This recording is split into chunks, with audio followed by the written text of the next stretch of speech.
नमो बुद्धाय, जय भीम साथियों। मैं राहुल और आप देख रहे हैं मेरा चैनल स्ट्रगल ऑफ रिवॉल्यूशन। आज हम जानेंगे एक ऐसी परंपरा के बारे में जो 2500 सालों से भारत में चलती आ रही है। इस परंपरा को हम वर्षावास कहते हैं। ये वर्षावास क्यों करना चाहिए, इसका महत्व क्या है और आषाढ़ी पूर्णिमा को गुरु पूर्णिमा क्यों कहा जाता है, इन सारे सवालों के जवाब हम जानेंगे इस वीडियो में। इन सवालों के जवाब हमें देंगे आदरणीय भंते धम्मरक्षक जी। तो आइए साथियों, मिलते हैं हमारे आदरणीय भंते धम्मरक्षक जी से। वंदामि भंते, नमो बुद्धाय, जय भीम सर। नमो बुद्धाय, जय भीम, सुखी दीर्घायुको भव। तो भंते जी, बुद्ध के धम्म में वर्षावास का इतना महत्व क्या है और वर्षावास क्या होता है? देखिए, वर्षावास के बारे में अगर कहा जाए तो भगवान बुद्ध के धम्म में वर्षावास का बहुत ही ज़्यादा महत्व बताया गया है। वर्षा काल के समय में जब भिक्षु बाहर निकलते थे तो उस समय में ज़्यादातर भिक्षु रहा करते थे और जो कुछ खेती बाड़ी का काम लोग करते थे उस समय में, हाल ही के दिनों में जो लोग बीज बोते थे तो उन बीजों का नुकसान भिक्षु चलने के कारण हो जाता था।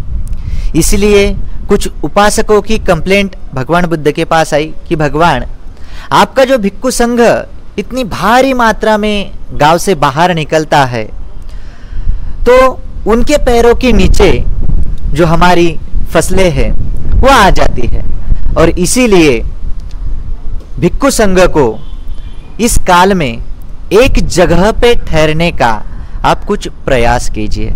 ऐसी पहले एक कंप्लेंट भगवान बुद्ध के पास आई। फिर बाद में कुछ लोग ऐसे भी कंप्लेंट करने लगे कि वर्षा काल में जो जीव जंतु उत्पन्न होते हैं और जो हमारा भिक्खु चरत भिक्खवे चारिकं इसका पालन करता है, पालन करते समय में हमारे जो भिक्षु संघ है वो चलते चलते बहुत सारे कीड़े मकोड़े पैरों के नीचे आकर कुचल जाते थे, मर जाते थे। और कुछ लोगों का ऐसा कहना था कि भगवान बुद्ध तो अहिंसा का मार्ग बताते हैं लेकिन इनका भिक्षु संघ हत्या करता है। अपने पैरों के नीचे जो छोटे छोटे जीव जंतु है जो वर्षा काल में पैदा होते हैं, उत्पन्न होते हैं, जन्म लेते हैं, ऐसे छोटे छोटे जीव जंतुओं का वो नाश करते हैं। ऐसी कंप्लेंट भिक्षु संघ के ऊपर आने लगी। और तीसरी बात ऐसी हुई कि वर्षा काल में कुछ भिक्षु जिनके पास ज्यादा रहने की व्यवस्था नहीं थी, जो चरत भिक्खवे चारिकं का कार्य कर रहे थे, तो इस कार्य के दौरान वर्षा काल में बहुत भारी मात्रा में पहले से वर्षा होती थी और बहुत भिक्षुओं की अलग अलग प्रकार की हानि वगैरह ऐसा होते रहता था। तो इस वर्षा काल में भिक्षु ने एक जगह पर रुकना, एक नगर हो, नगर के अंदर जो विहार हो, विहार में रुकना, विहार में एक ही जगह पे रहने के बाद में जो उस परिसर में जितने भी उपासक उपासिकाएं होंगी उनको पहले तो अपने आप को पूरी तरह से धम्म से भरना और बाद में जो आपने धम्म ग्रहण किया है, श्रवण किया है या आपने कुछ आत्मसात किया है वो धम्म उपासक उपासिकाओं को सिखाना। ऐसा भिक्षुओं का कार्य ये 2565 साल से लगातार चलते आ रहा है। और यही वर्षा काल में हम देखते हैं कि आजकल हर एक विहार में भिक्षु स्थायिक 3 महीने के लिए होते हैं। वर्षा काल के समय में जो उपासक उपासिकाएं हैं उनको मार्गदर्शन करते हैं, उपकृत करते हैं, धम्म देशना देते हैं। और ये धम्म देशना सुनकर लोगों को जो धम्म का एक आहार चाहिए, क्योंकि जिस प्रकार बोला जाता है कि एक प्यासे व्यक्ति को प्यास लगती है तो वो पानी के पास चला जाता है। एक आधा ऐसा व्यक्ति रहता है कि जो व्यक्ति किसी कार्य में कुशल है, बिजनेसमैन है, उद्योजक है, जो अपना बिजनेस बढ़ाना चाहता है, वो व्यक्ति बिजनेस के क्षेत्र में उतर जाता है, बिजनेस के पास जाता है। उसी प्रकार जिस व्यक्ति के मन में चलित विचलित इस प्रकार की भावना हो, अपने आप में दुखी हो, जो दुख से बाहर निकलना चाहता है, व्याधि से बाहर निकलना चाहता है, पीड़ा से बाहर निकलना चाहता है, उस प्रकार का व्यक्ति धम्म के पास आता है और इसी दुखियारे लोगों को धम्म का उपदेश देना, धम्म के बल से उनके जीवन में जो दुख है, ये दुख से उनको बाहर लाना, ऐसा कार्य भिक्षु संघ ये वर्षा काल में करते हैं। और इसी प्रकार लोग जो धम्म श्रवण करते हैं, धम्म सुनते हैं, तो ये धम्म से उनके मन के अंदर अनेक प्रकार की भावना जागृत होती है, प्रसन्नता जागृत होती है, उनका चित्त पुलकित होता है, प्रसन्न चित्त होता है। और ऐसे प्रसन्न चित्त से आप अनेक लोगों का कल्याण कर सकते हैं, अनेक अच्छाइयों के बारे में आप सोच सकते हैं, आपके मन के अंदर अनेक सारी अच्छी बातें आप उत्पन्न कर सकते हैं। और इसी प्रकार जो व्यक्ति धम्म का वर्षा काल में जो धम्म श्रवण करता है, वह अपने जीवन के अंदर बहुत सारा सुख प्राप्त करता है। और इसीलिए भगवान बुद्ध ने अपने वर्षा काल के समय में अपने भिक्षुओं को यह आदेश जारी किया कि आप सभी भिक्षु संघ वर्षा काल में एक ही जगह पे ठहरिए, और एक जगह पे ठहरने के बाद जो वहां की जो बौद्ध उपासक उपासिकाएं हैं, उनको पुण्य अर्जित करने का समय दीजिए। ज्यादा से ज्यादा जो बौद्ध उपासक उपासिकाएं हैं, उनको धम्म श्रवण करना हो या और किसी प्रकार का पुण्य का कार्य करना हो, भिक्षुओं की सेवा करनी हो, भिक्षुओं को दान देना हो, ये ऐसे अलग अलग प्रकार के कार्य करके जो बौद्ध उपासक उपासिकाएं हैं, वो अपने जीवन में पुण्य प्राप्त कर सकती है। और ये महत्वपूर्ण कार्य भगवान बुद्ध ने इसी वर्षा काल के समय में दिया है, क्योंकि ये वर्षा काल बहुत ही ज्यादा प्रसन्न चित्त है, पावन चित्त है। इसी वर्षा काल में नई फसलें उगती है, नई फसलें उत्पन्न होती है, और इसी प्रकार में हम पुण्य, नए नए प्रकार के पुण्य इस वर्षा काल में करते रहते हैं। और ये बौद्ध उपासकों का कार्य है कि इस वर्षा काल में आप अपने जीवन के अंदर अनेकों प्रकार के कुशल कर्म करे, पुण्य कर्म करे, दानादि कर्म करे, अपने चित्त को शुद्ध करे। और जो चित्त शुद्ध होता है वही अपने तौर पर जाहिर तौर से मुक्त होने की राह पर चलता है। जिसका चित्त शुद्ध हो वो जाहिर तौर पर मुक्त होने की राह पर चल रहा है, ऐसी बात है। तो बंते जी, ये बुद्ध के धम्म में वर्षावास कब से प्रारंभ हुआ और इसका कालांतर क्या होता है? वर्षावास का कालांतर क्या होता है, ये हमारे दर्शकों को बताओ। देखिए, जब हम देखते हैं कि आषाढ़ पूर्णिमा हम वर्षावास प्रारंभ की पूर्णिमा हम उसे बोलते हैं, क्योंकि सबसे पहले तथागत भगवान बुद्ध ने जब ज्ञान प्राप्त किया, संबोधि प्राप्त की, ज्ञान प्राप्ति के तुरंत दौरान भगवान बुद्ध देखने लगे, अपने चित्त के अंदर देखने लगे कि ये जो मेरा ज्ञान है वो इस दौर पर कौन श्रवण कर सकता है, कौन इसे ग्रहण कर सकता है और कौन इसका पालन कर सकता है। तो भगवान बुद्ध ने देखा अपने चित्त के अंदर कि जो पहले समय में जब मैं ध्यान तपश्चर्या कर रहा था, तो उस समय में मेरे साथ जो पंचवर्गीय साधु थे, तब वो साधु थे, सन्यासी थे, जो पंचवर्गीय सन्यासी थे वो अभी भी हयात है, जीवित है। तो मैं उन 5 लोगों को अपना धम्म जरूर सुनाऊंगा।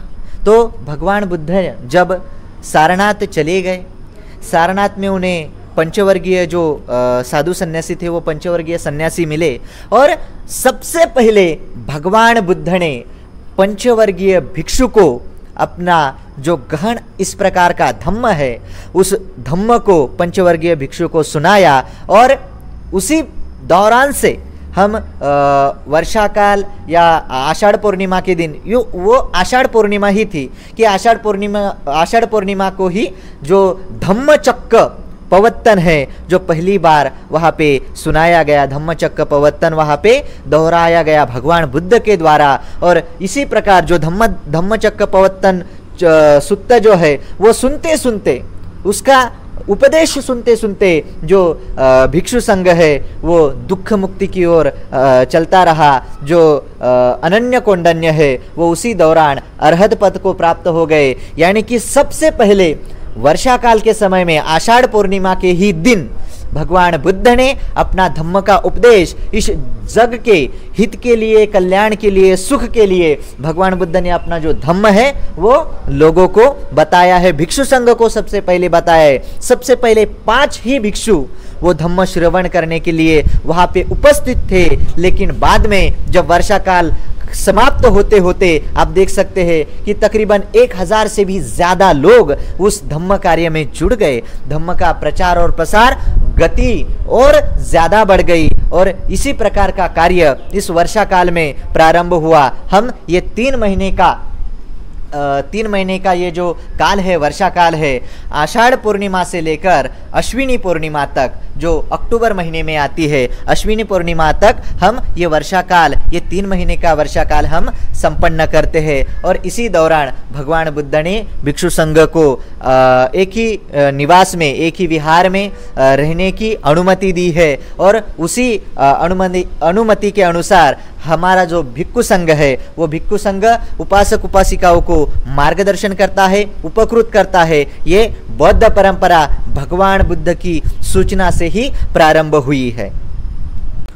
तो साथियों, यहाँ पर नवी मुंबई से हमारे कुछ धम्म उपासक आए हैं। उनका एक प्रश्न है, वो भी इस वीडियो में देखेंगे। तो आइए चलो देखते हैं।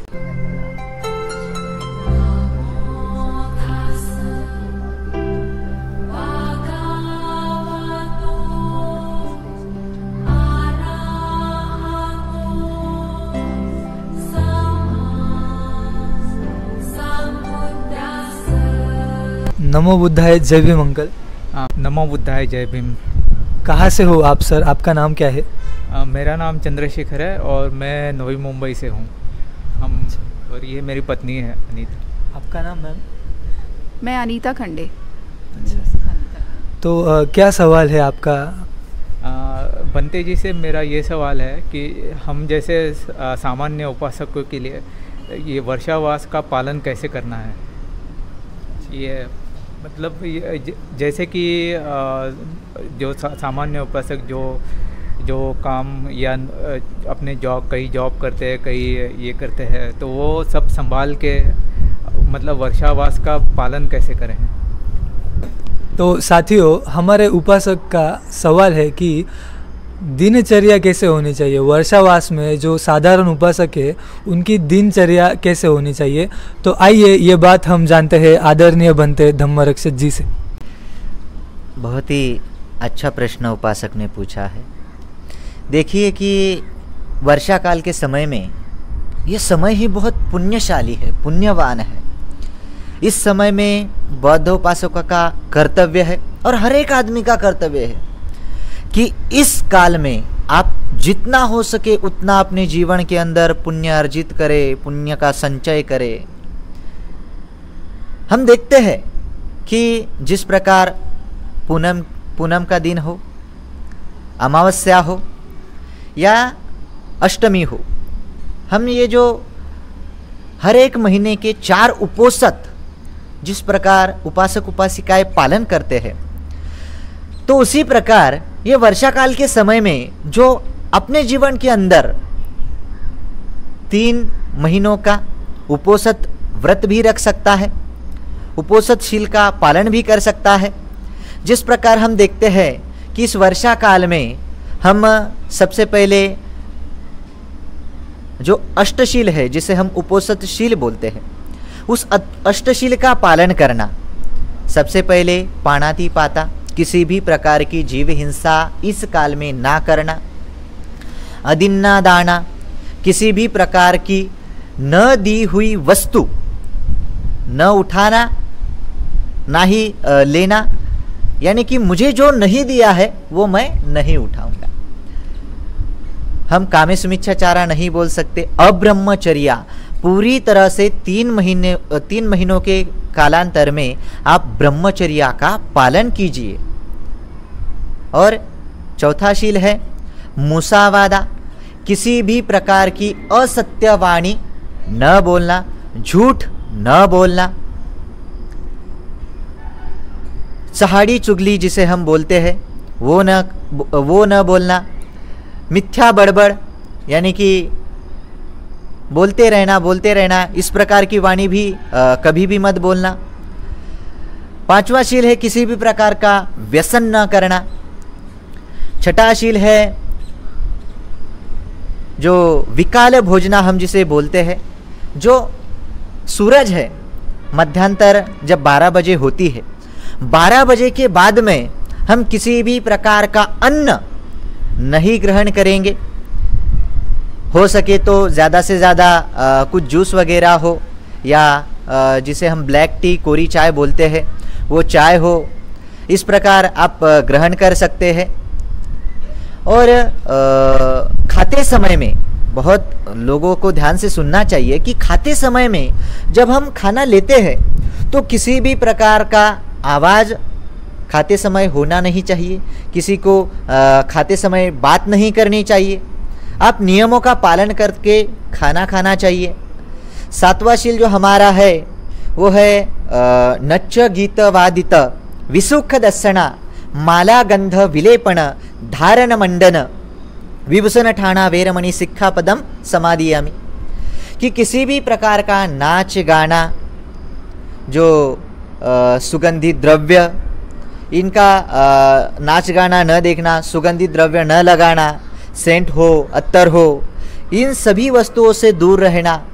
और 8वां शील हमारा जो है वो है उच्चासयेना महासयेना वेरमणि सिक्खापदं समादियामि, यानी कि हम उच्च जो आसन है उस आसन पे जो मखमली शैया है उस पे न सोना, उच्च आसन पे न बैठना, आप ज़मीन के ऊपर एक ज़मीन पर ही ज़्यादा से ज़्यादा बैठने का प्रयास करें, ज़मीन पर ही सोने का प्रयास करें।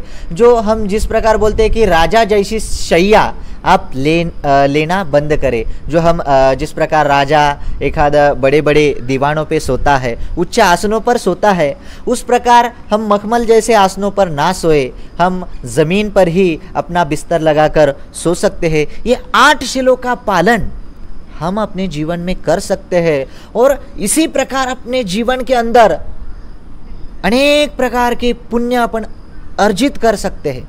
कोसों प्रकार के पुण्य अपने जीवन के अंदर अर्जित हो सकते हैं जब आप ये पुण्य कर्म अर्जित करेंगे। देखो, बोलने के लिए बहुत साधारण है 8 शील अष्टशील, लेकिन जब हम करने का प्रयास करते हैं तो ये बहुत कठिन जाता है। इसीलिए जो साधारण उपासक है, जिनके दिनचर्या में जो व्यापार करते हो, नौकरी करते हो, उद्योग करते हो, अलग अलग प्रकार के कार्य में जो अपना अपना काम धंधा वो संभाल रहे हैं, इनके लिए ये बहुत कठिन जाता है। जिस प्रकार एक ही समय में भोजन ग्रहण करना हो 12 बजे से पहले, बाद में अगले ही दिन जब सूरज निकल जाए तो अगले ही दिन आप अन्न ग्रहण कर सकते हैं। तब तक आप सिर्फ जूस वगैरह हो या किसी भी प्रकार का चाय वगैरह हो वो आप पी सकते हैं, वो भी विदाउट जिसे हम विदाउट मिल्क या दूध के बगैर जो चाय बनती है उसी प्रकार की चाय हम ग्रहण कर सकते हैं। ये जो कुछ कार्य है ये उपासकों को बहुत कठिन जाते हैं इस वर्षा काल में, क्योंकि भूख लगना ये स्वाभाविक धर्म है, शरीर का धर्म है। क्योंकि हम जानते हैं कि जी गच्छा परमार होगा, जो सबसे बड़ा अपने शरीर के अंदर कुछ रोग है तो वो जी गच्छा परमार होगा, यानी भूख ये सबसे बड़ा रोग है। ये हर एक उपासक उपासिकाओं को सताते रहता है। एक बार हमने अन्न ग्रहण किया, ये फिर से बार बार उत्पन्न होता है, यानी कि ये जन्म से लेकर मृत्यु तक ये सबसे बड़ा महाभयंकर रोग जो है वो होता है। और इसीलिए भूख हर एक से कंट्रोल नहीं होती, संभली नहीं जाती। तो ये छठा जो अपना शील है, जो खाना एक ही बार दिन के अंदर खाने का, और बाद में अगले ही दिन आप नाश्ता वगैरह कर सकते हैं, या अगले ही दिन 12 बजे के करीब करीब आप भोजन ग्रहण कर सकते हैं। ये बहुत उपासकों को मुश्किल जाता है। बाद में अपने जीवन के अंदर किसी भी प्रकार की हिंसा हो या झूठ बोलना हो, व्यापार और व्यवसाय के अंदर अनेक सारे जो लोग हैं, बहुत सारे जो लोग हैं वो झूठ बोलने का थोड़ा मोड़ा प्रयास करते हैं कि उनका कुछ व्यापार बढ़ जाए, उद्योग बढ़ जाए। तो ऐसी छोटी छोटी बातें हैं कि हम कभी ना कभी बोलते रहते हैं और अपने आप शील का हमें अपने आप ही शील का भंग हो जाता है, शील नष्ट हो जाता है। लेकिन आप जब ये शील का पालन करते हो तो आप अपने जीवन के अंदर आप अपने मन के अंदर एक बात जरूर पक्की रखनी चाहिए कि मैं ये जो कुछ कर रहा हूँ, शील का पालन कर रहा हूँ या शील का उल्लंघन कर रहा हूँ, ये मेरे भले के लिए कर रहा हूँ। पहली बात, मेरा जो सब कुछ है ये पुण्य कर्म के ऊपर डिपेंड ऑन माय कर्मा। जो हमारे जीवन के अंदर जो पुण्य कर्म, कुशल कर्म है, ये कुशल कर्म बढ़ाने के लिए मैं शील का पालन कर रहा हूँ। क्योंकि हम बोलते हैं शील ही रक्षिता रक्षिता। जब हम शील का रक्षण करेंगे, शील हमारा रक्षण करेगा, दूसरा कोई भी रक्षण नहीं, अपने सगे संबंधी कोई हमारे रक्षण नहीं। जब आप शील का पालन करते हो, तब आप शील का रक्षण करते हो तो शील आपका रक्षण करता है, दूसरा आपका कोई शत्रु नहीं, मित्र नहीं, क्योंकि शील ही आपका सब कुछ है। जिस प्रकार आप शील का पालन करते हो, आप पुण्य कर्म करते रहते हो, पुण्य कर्म कुशल कर्म अपने दिन में करते ही रहते हो, तो इस पुण्य कर्म से आपका रक्षण होगा, आपका कल्याण होगा। ये बात आप अपने जीवन के अंदर उतार लेना ही जरूरी है। और इसी प्रकार जो सामान्य उपासक है वो दिन भर में शील का पालन करे, धम्म का श्रवण करे। जिस किसी भी प्रकार का धम्म आपको श्रवण करने के लिए मिल जाए, वो जिस प्रकार हम अभी ऑनलाइन देख रहे हैं कि हर एक काल में अलग अलग प्रकार धम्म देशना दी जाती है, तो इस प्रकार ये काल में हम ऑनलाइन तरीके से ये धम्म देशना दे रहे हैं, तो इसी प्रकार आप ऑनलाइन भी धम्म देशना श्रवण कर सकते हैं। अनेक सारे भिक्षु है कि इस कोरोना के महाभयंकर काल में ऑनलाइन धम्म देशना देकर उपासक उपासिकाओं को अपने जीवन के अंदर मार्ग सिखा रहे हैं, धम्म का उपदेश दे रहे हैं। और जब से ये कोरोना की महामारी चालू है, आप वैश्विक महामारी चालू है, आप देख लीजिए 2020 से लेकर 2021 समाप्त होने तक जितनी भी धम्म देशनाएं है, ज्यादा से ज्यादा धम्म देशनाएं ये भगवान बुद्ध के धम्म के ऊपर ही दी गई है, भगवान बुद्ध के अनुयायियों ने ही दी है। ये वर्षा काल में धम्म कैसे डेवलप हो रहा है, तो जिस भी प्रकार का साधन हमें उपलब्ध हो रहा है, उस प्रकार का साधन का उपयोग करके हम धम्म को बांट रहे हैं, अलग अलग लोगों के ऊपर हम धम्म पहुंचा रहे हैं, उनको धम्म श्रवण करने का मौका दे रहे हैं। किसी भी प्रकार से हो, धम्म श्रवण करना, हम बोलते हैं धम्म सवन कालो अयं भदंता। ये धम्म श्रवण करने का एक पुण्य कर्म है, कुशल कर्म है। हम अगर उचित समय पर धम्म श्रवण करें तो हमारे लिए ये कुशल कर्म है, पुण्य कर्म है। और इसी प्रकार आप जीवन के अंदर वर्षा काल में भी धम्म श्रवण करते रहे, और श्रवण ही ना करे बल्कि उनका, उस धम्म का अपने जीवन के अंदर किस प्रकार वो आत्मसात करते हमें आना चाहिए, वो आत्मसात करने का प्रयास करे और धम्म के अनुसार जीवन जीने की कला आप सीख जाए। यही वर्षा काल में बौद्ध उपासक उपासिकाओं को अत्यंत महत्वपूर्ण बाब है। और यही आज हमारे तो यहाँ पे जो मुंबई से उपासक आए हैं उनको मैं बताना चाहूँगा कि आप अपने जीवन के अंदर वर्षा काल में पुण्य कर्म करते रहे, कुशल कर्म करते रहे, और उपोषित शील का पालन जितना आपसे हो सके उतना आप पालन करें। इसी में आपका कल्याण है, इसी में आपका भला है, इसी में आपका मंगल है। साधु साधु साधु। बंते जी, आषाढ़ पूर्णिमा और गुरु पूर्णिमा में अंतर क्या है? देखिए, जाहिर तौर पर देखा जाए तो आषाढ़ पूर्णिमा को ही हम गुरु पूर्णिमा बोलते हैं। इसका कारण ये है कि जब भगवान बुद्ध ने, जब वो सिद्धार्थ गौतम थे, जब सिद्धार्थ गौतम ने संबोधि प्राप्त की, संबोधि प्राप्ति के दौरान वो जब भगवान बुद्ध हुए, भगवान बुद्ध को जो ज्ञान प्राप्त हुआ, वो ज्ञान उन्होंने देखा कि मैं ये ज्ञान किसको बता सकता हूँ, किसको सुना सकता हूँ, कौन इस ज्ञान का पालन कर सकता है, कौन इस धम्म का पालन कर सकता है। तो उन्होंने अपने मन के अंदर देखा कि जो पंचवर्गीय सन्यासी थे, जो मेरे साथ तपश्चर्या कर रहे थे, तो उन पंचवर्गीय सन्यासियों को मैं धम्म बता सकता हूँ। तो वो सारनाथ चले गए। सारनाथ जाने के बाद में उन्हें वो पंचवर्गीय जो सन्यासी थे वो मिले, और उन पंचवर्गीय सन्यासियों को भगवान बुद्ध ने अपना पहला धम्म प्रवचन दिया। उसे हम धम्म चक्र प्रवर्तन बोलते हैं। तो जब भगवान बुद्ध ने ऐसा पहली बार किया तो भगवान बुद्ध उनके शास्ता हुए, पंचवर्गीय भिक्षुओं के शास्ता हुए, उनके गुरु हुए। और इस प्रकार भगवान बुद्ध सिर्फ पंचवर्गीय भिक्षुओं के शास्ता और गुरु नहीं हुए, तो इस विश्व के हर एक मानव, जीव जंतु हम जिसे बोलते हैं, उन सब के शास्ता तथा गुरु हुए।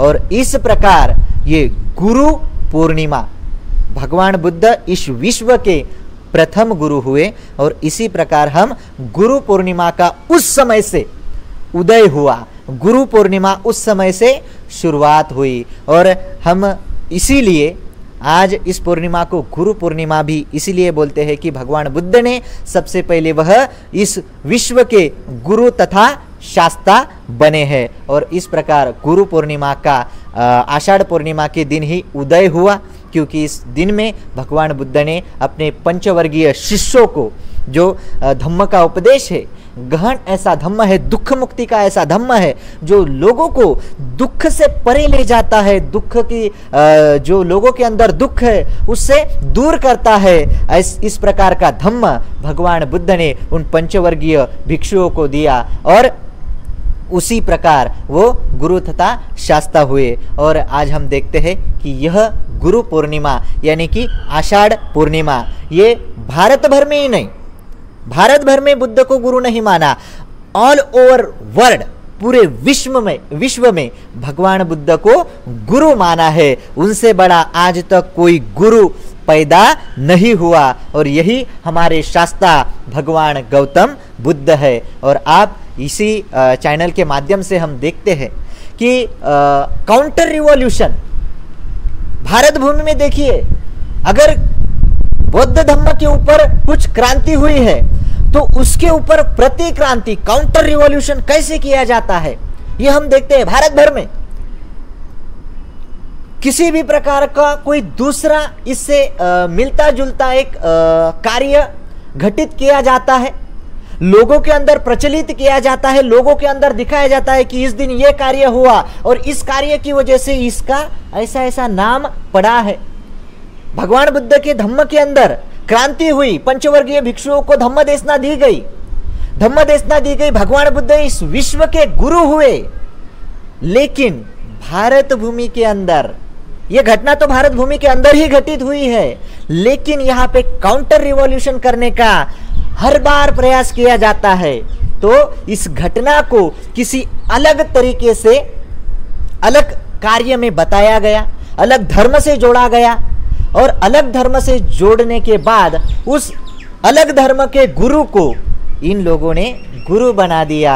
और इनकी गुरु पूर्णिमा आज ही से चालू हो गई। पहले तो क्रांति घटित हुई बुद्ध धम्म में, लेकिन बाद में इसका काउंटर रिवॉल्यूशन किया गया अलग धर्म से। इस प्रकार ये जो रिवॉल्यूशन एंड काउंटर रिवॉल्यूशन का दौर है ये चलता जा रहा है। लेकिन आज हम देखते हैं कि आप कितना भी काउंटर रिवॉल्यूशन कर लीजिए, कितनी भी प्रतिक्रांति कर लीजिए, लेकिन ये वर्ल्ड के अंदर, ये विश्व के अंदर जो भगवान बुद्ध के धम्म की क्रांति हुई है उसे आप कभी मिटा नहीं सकते। ये अमर क्रांति है, ये अघटित क्रांति है जो पुनश्च नहीं घट सकती, एक बार घटित हुई है और इसी दौर से, उसी दौर से ये क्रांति चलती आ रही है। आप कितना भी काउंटर रिवॉल्यूशन कर लीजिए, प्रतिक्रांति कर लीजिए, लेकिन ये क्रांति कभी नष्ट नहीं हो सकती। आप कुछ काल के लिए इसे छुपा तो सकते हैं, लेकिन जिस प्रकार बोला जाता है कि सूरज और सत्य कभी छुपता नहीं है। यही बात हम आज इस धम्म चर्चा के दौरान जान सकते हैं कि ये जो रिवॉल्यूशन है वो कभी ना कभी फिर से जागृत होता है, उत्पन्न होता है, और हर एक जो शुद्ध व्यक्ति है उन सब के सामने ये आ ही जाता है। और इसी प्रकार मैं ज्यादा देर न लेते हुए यहाँ पे अपना जो मार्गदर्शन है वो यहाँ पे समाप्त करूंगा। सब्बे सत्ता सुखी हुंतु। साधु साधु साधु साधु। सबका मंगल, सबका मंगल, सबका मंगल हो रे। तेरा मंगल, तेरा मंगल, तेरा मंगल हो रे। सबका मंगल, सबका मंगल, सबका मंगल हो रे। मेरा मंगल, मेरा मंगल, मेरा मंगल हो रे। दृश्य और अदृश्य सभी जीवों का मंगल हो रे। जल के, थल के और गगन के प्राणी सुखिया हो रे। दसों दिशाओं के सब प्राणी मंगल लाभी हो रे। निर्भय हो निर्वैर बने सब, सभी निरामय हो रे। जन जन मंगल, जन जन मंगल, जन जन मंगल हो रे। तेरा मंगल, तेरा मंगल, तेरा मंगल हो रे। जन जन मंगल, जन जन मंगल, जन जन मंगल हो रे। मेरा मंगल, मेरा मंगल, मेरा मंगल हो रे। सबका मंगल हो रे। सबका मंगल हो रे। साधु साधु साधु। तो साथियों, ये थे हमारे आदरणीय भंते धम्मरक्षक जी। आज हमने इनसे जानी बहुत सी बातें वर्षावास के बारे में, गुरु पूर्णिमा और आषाढ़ पूर्णिमा के बारे में, और वर्षावास के दौरान उपासक संघों ने दिनचर्या कैसी रखनी चाहिए उसके बारे में। तो साथियों, लाइक, शेयर एंड सब्सक्राइब कर दीजिएगा हमारे चैनल स्ट्रगल ऑफ रिवॉल्यूशन को। नमो बुद्धाय, जय भीम साथियों।